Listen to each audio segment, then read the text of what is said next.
Hello, আসসালামু আলাইকুম সবাইকে মইস নেভিশন ইংলিশ একাডেমির পক্ষ থেকে অসংখ্য ধন্যবাদ যথাসময়ে ক্লাসে জয়েন করার জন্য। আজকে যথারীতি আমাদের চেঞ্জিং ওয়ার্ডসের সেকেন্ড ক্লাস। আমরা ইনশাল্লাহ আলোচনা করব আজকে কিভাবে আমরা খুব সহজে নাউন চিনতে পারি। ওকে, এই আলোচনাটা শেষ করার পরে যদি মনে হয় আমরা অন্য কিছু আলোচনা করার সময় আছে, তাহলে আমরা সেটা আলোচনা করব। সো প্রথমতে আমরা সবাই 38 নাম্বার পেজে চলে আসি। এখানে আমরা কিছু কথা লিখেছি, সেটা আমরা একটু বোঝার চেষ্টা করি। আমি গত ক্লাসে আলোচনা করেছিলাম যে একটা চেঞ্জিং ওয়ার্ডস পরীক্ষা কিভাবে আসে এবং কিভাবে আমাদেরকে লিখতে হয়, আর আমাদের কি কি প্রবলেমস এন্ড চেঞ্জিং ওয়ার্ডস করতে গিয়ে সমস্যা হয়। আমরা টোটাল চেঞ্জিং ওয়ার্ডস যখন আলোচনা শেষ করব, দেন আমরা তখন কিছু প্রশ্ন করার সুযোগ পাবো যে আমরা এই বিষয়টা বুঝেছি বা এই বিষয়টা বুঝি নাই, ভাইয়া আমাদের এই প্রবলেমগুলো বাকি রয়েছে। সো আমরা আলোচনা শেষ করার আগ পর্যন্ত আমরা ধৈর্য দিয়ে ক্লাস করব। আপাতত আমাদের আরো 2টা ক্লাস লাগবে মিনিমাম, যে চেঞ্জিং ওয়ার্ডসটা ভালোভাবে শেষ করতে হলে। তাহলে সেই পর্যন্ত অপেক্ষা করতে হবে এবং ক্লাসগুলো করার পরে তোমরা বুঝতে পারবে তোমাদের কোথায় কোশ্চেন। আজকে যদি আমরা আলোচনা করার পরে কেউ যদি কোনো কোশ্চেন করো, এমন হতে পারে যে এই কোশ্চেনটা আমি অটোমেটিক্যালি আগামী ক্লাসে আলোচনা করে দিব, তাহলে আর এখন প্রশ্ন করার কোনো প্রয়োজন নাই। স্টেপ বাই স্টেপ আমরা আলোচনা শেষ করব। তোমরা অলরেডি 6 মাস ধরে বুঝতে পারছো। ওকে, তাহলে আমরা শুরুতেই আলোচনা করি। 38 নম্বর পেজ একটু দেখো। পার্টস অফ স্পিচ চিনার উপায় এবং একটি পার্টস অফ স্পিচকে অন্য একটি পার্টস অফ স্পিচ রূপান্তর করার সহজ নিয়মাবলী। বিভিন্ন পার্টস অফ স্পিচ এবং এদের চিনার উপায়। 1 নম্বর হচ্ছে নাউন। কোনো কিছুর নামকে নাউন বলে আমরা জানি। ইন্দ্রিয় দৃষ্টিকোণ থেকে নাউনকে দুই ভাগে ভাগ করা হয়। একটা হচ্ছে কনক্রিট নাউন, একটা হচ্ছে অ্যাবস্ট্রাক্ট নাউন। ইন্দ্রিয় দৃষ্টিকোণ বলতে আসলে কি বোঝাচ্ছে? ইন্দ্রিয় দৃষ্টিকোণ থেকে বলতে বোঝাচ্ছে যে যেটার সেন্স আছে, একটা সেন্স আছে আর একটা সেন্স নাই। যেমন আমি যদি বলি a mobile, this is a mobile, this is also a noun, but this is a concrete noun. Okay, concrete নাউনের মধ্যে আবার আছে তোমার এই ম্যাটেরিয়াল নাউন একটা আছে। আমরা নাউন নিয়ে বিস্তারিত আলোচনা করছি না, আমরা জাস্ট চেঞ্জিং ওয়ার্ডস আলোচনা করতে গিয়ে যতটুকু সামঞ্জস্যপূর্ণ আমরা টপিক্সের মধ্যে থাকতে চাইবো ইনশাল্লাহ। আর অ্যাবস্ট্রাক্ট নাউন হচ্ছে যেমন অনেস্টি, সততা। ঠিক আছে, অনেস্টি, সততা। যেমন সততা গণনা করা যায় না, এটাকে পরিমাণ করা যায় না, বাট অনুমান করা যায়। তাহলে কনক্রিট নাউন আমরা চিনবো এবং অ্যাবস্ট্রাক্ট নাউন চিনবো।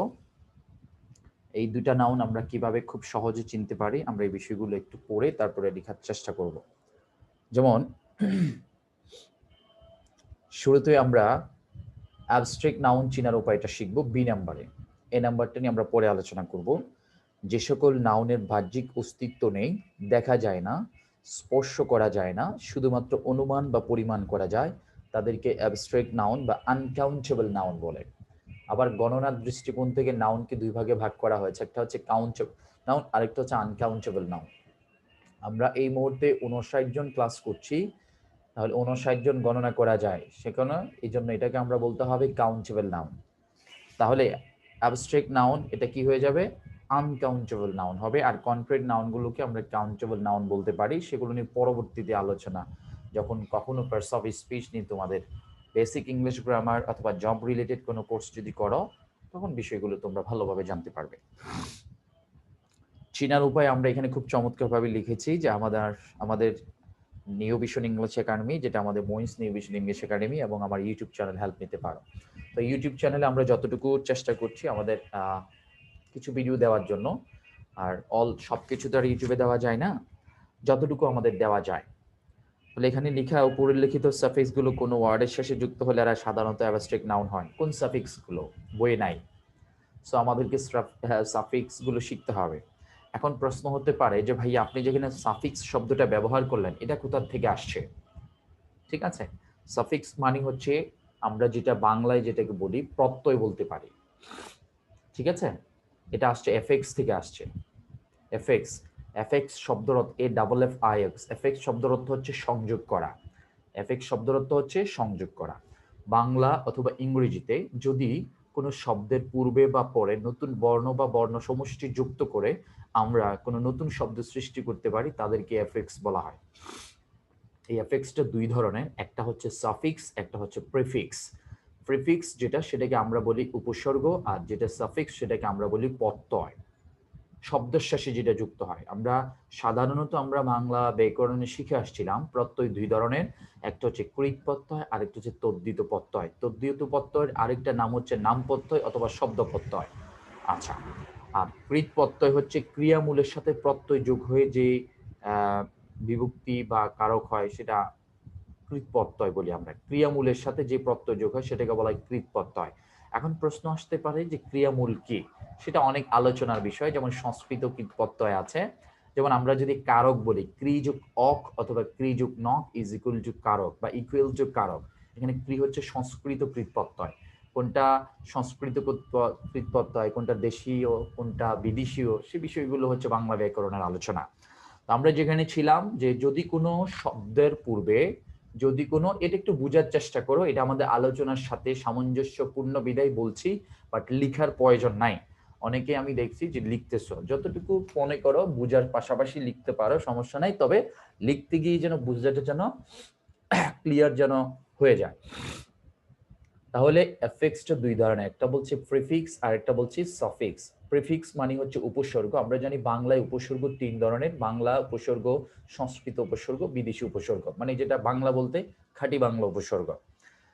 আচ্ছা, কোনটা বাংলা উপসর্গ কয়টা, বিদেশি উপসর্গ কয়টা, তারপর হচ্ছে সংস্কৃত উপসর্গ কয়টা, সেটা নিয়ে আমরা আলোচনা করতে চাই না। 20টা 21টা dot dot dot dot etcetera.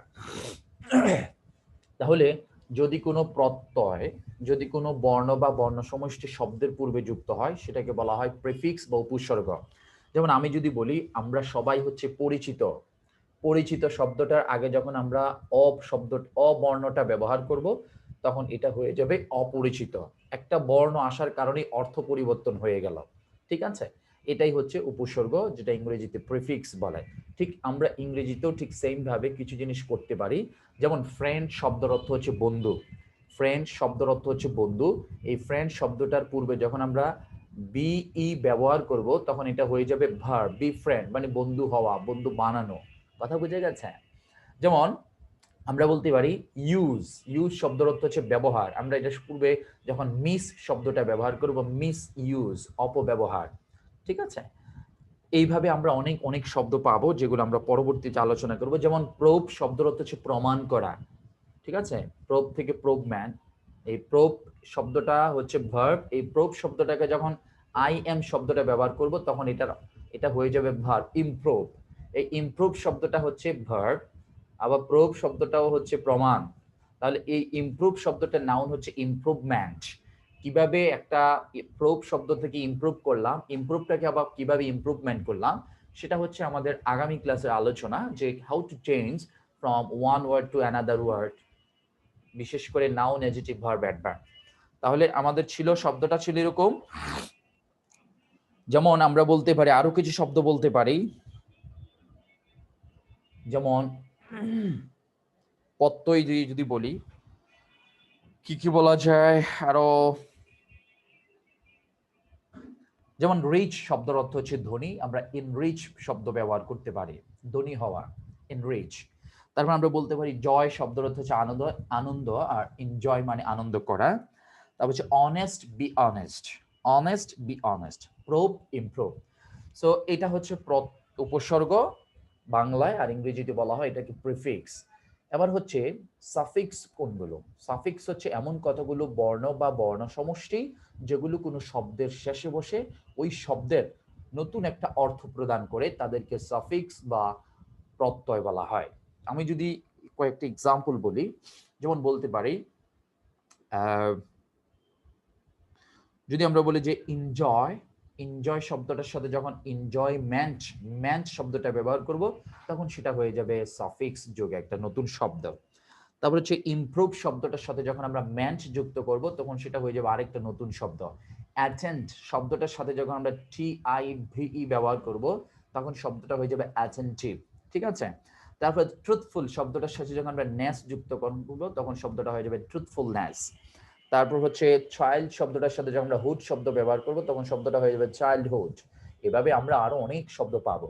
অর্থাৎ আমরা যেহেতু চেঞ্জিং ওয়ার্ডস নিয়ে আলোচনা করব, আর আমি আগেও বলেছি changing words the most of the important part for developing yourself. বিশেষ করে ভোকাবুলারির ক্ষেত্রে খুবই গুরুত্বপূর্ণ। যখন তোমরা কোনো শব্দ, নতুন শব্দ শিখবে তখন 4টা ফ্রম শেখার চেষ্টা করবে, নাউন, অ্যাডজেক্টিভ, ভার্ব, অ্যাডভার্ব। তখন তোমাদের সেন্টেন্স মেকিং এবিলিটি বাড়বে। একটা শব্দ শিখা মানে তোমাদের 4টা শব্দ শিখা। ওকে, সো এই বিষয়গুলো তোমরা সবসময় মাথায় রাখবে।